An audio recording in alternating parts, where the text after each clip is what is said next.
Sa mga nagko-comment kung paano gawin ito po, sundin nyo lang yung steps mga B. Yan, ito po yan, yung susundin natin. Una, copy nyo lang yung prompt. Tapos, punta na tayo sa Gemini. Search nyo lang yung Gemini AI. Pagkatapos, click yung upload photo. Upload nyo yung pinakamaganda yung photo. Pero mas maganda yung walang masyadong filter para kuha yung saktong mukha nyo.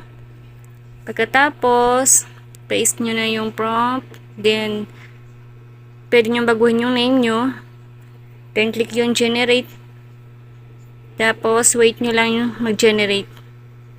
After na mag-generate, ito na yung result. Charan! Download nyo na. Yun lang. Okay, bye! Thank you for watching.